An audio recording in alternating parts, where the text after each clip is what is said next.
Pada Mei 2007, publik Indonesia dibuat terdiam oleh sebuah berita Kick Andy. Anda kan akhirnya ditangkap oleh pasukan keamanan Australia dan dimasukkan penjara. Nah, 1 bulan kemudian, Anda melarikan diri. Ada yang bilang Anda menjebol tembok bersama sejumlah tahanan, ada yang bilang Anda melarikan diri melalui pintu utama ketika jam besuk. Mana yang benar? Itu merupakan wawancara antara Andy Noya dengan narasumber yang sedang diburu oleh pemerintah negaranya sendiri. Dia adalah Mayor Alfredo Reinado. Alfredo bukanlah tokoh militer biasa. Ia adalah mantan perwira militer yang dituduh memimpin kelompok pembangkang bersenjata setelah krisis militer tahun 2006. Karena itu, tayangan tersebut langsung memicu kontroversi besar. Sebab bagaimana mungkin sebuah program televisi Indonesia bisa menjangkau seseorang yang bahkan sulit ditemukan oleh aparat keamanan internasional.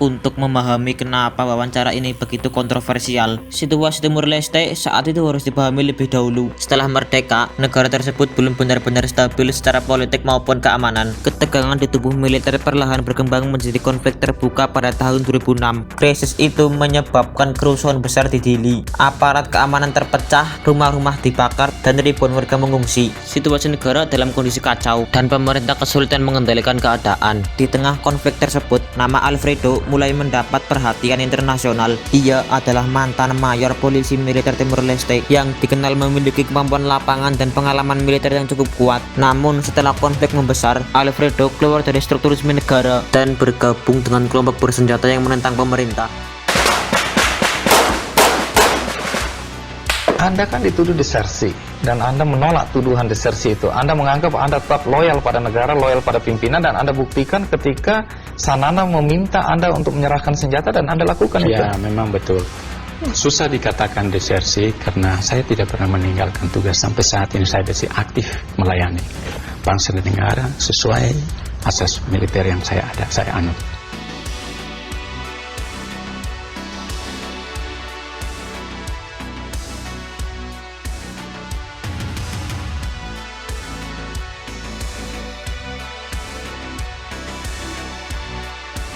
Meskipun hidup dalam pelarian, Alfredo tidak benar-benar terputus dari dunia luar. Di lokasi persembunyiannya, ia memasang parabola sederhana untuk menangkap siaran televisi. Setiap hari, ia menyaksikan berita yang membahas konflik Timur Leste. Ia melihat namanya disebut berulang kali. Ia mendengar berbagai tuduhan yang diarahkan kepadanya. Dan perlahan muncul perasaan bahwa publik hanya mendengar satu versi cerita. Di antara semua tayangan yang ia ikuti, ada satu program yang terus menarik perhatiannya. Itu adalah Kick Andy yang dipandu oleh Andy Noya.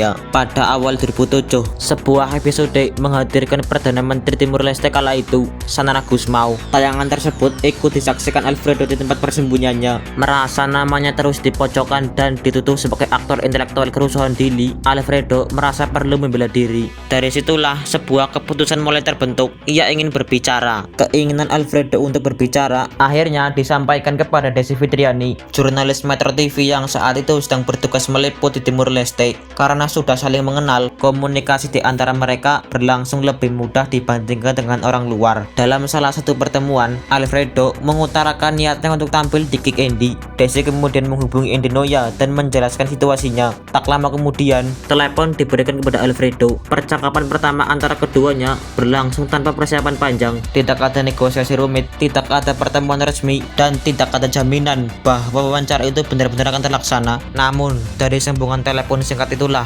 sebuah rencana mulai dibentuk.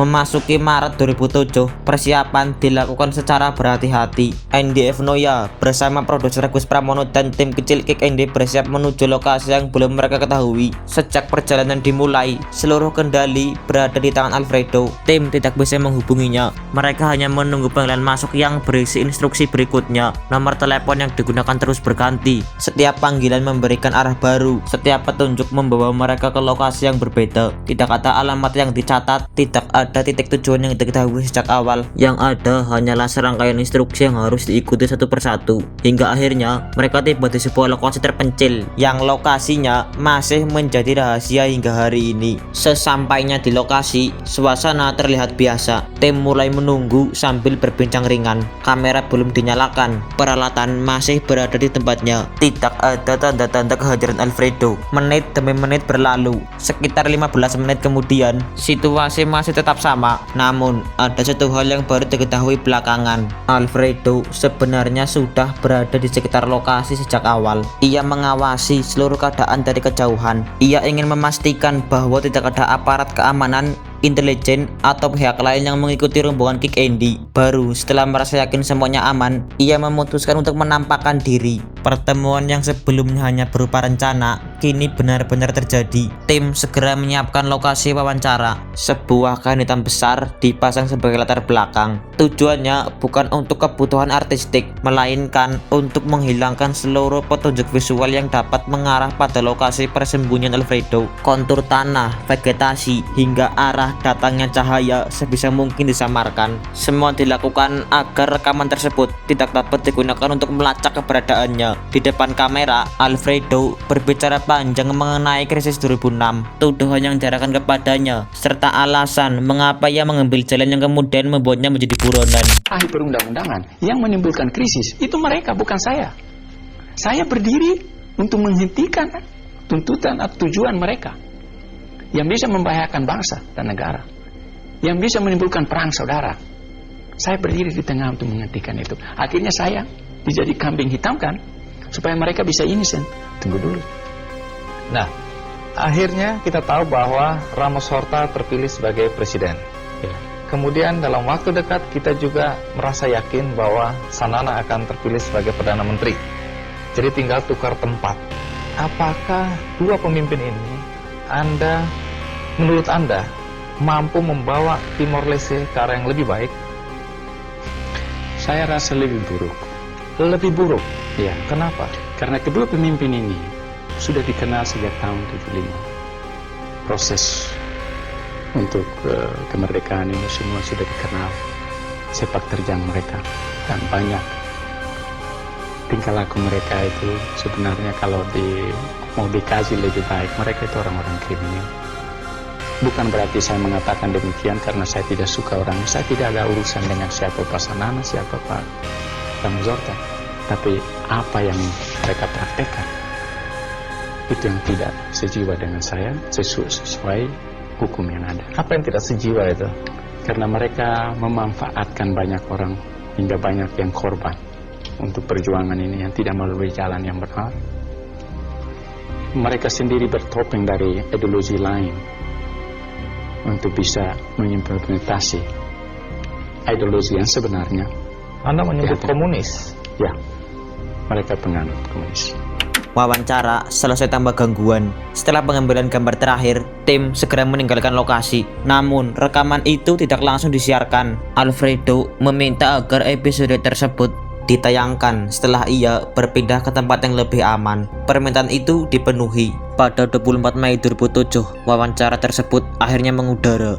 Dampaknya langsung terasa. Di Timur Leste muncul laporan bahwa aliran listrik sempat terputus bertepatan dengan jam tayang program tersebut. Banyak pihak menduga langkah itu dilakukan untuk membatasi penyebaran pernyataan Alfredo kepada masyarakat. Di saat yang sama, tekanan mulai datang kepada tim Kick Andy. Namun satu hal tetap tidak berubah.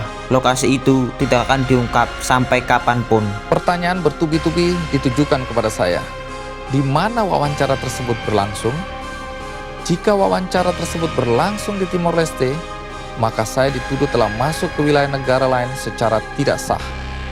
Pemerintah Timor Leste tidak pernah mengeluarkan visa untuk Andy F. Noya. Jika wawancara tersebut dilaksanakan di wilayah Indonesia, maka saya juga dituduh telah membantu seorang warga negara asing masuk wilayah Indonesia secara ilegal. Karena pemerintah Indonesia juga tidak pernah mengeluarkan visa atas nama Mayor Alfredo. Sampai saat ini saya secara resmi tidak pernah mengungkapkan di mana wawancara tersebut berlangsung. Biarlah itu menjadi rahasia antara saya dan Mayor Alfredo. Biarkan ini sampai mati kita simpan. Semua orang yang terlibat, tidak banyak memang ya, karena timnya kecil aja. Semua sudah disumpah pocong. Untuk sampai kapanpun kita nggak usah mengungkapkan. Toh nggak ada gunanya juga sampai hari ini.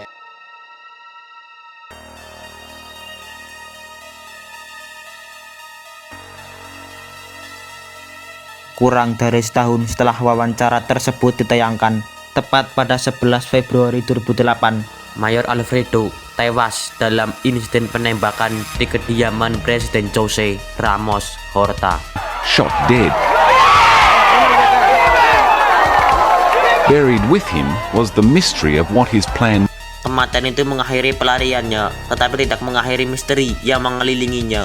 Hingga hari ini, banyak bagian dari kisah tersebut masih belum diketahui publik secara pasti. Sebagian pertanyaan ikut terkubur bersama Alfredo, sebagian lainnya hanya hidup dalam ingatan orang-orang yang pernah berada di lokasi tersebut. Andy Noya dan tim masih menyimpan satu rahasia yang sama, lokasi wawancara yang tidak akan pernah kita ketahui sampai kapanpun.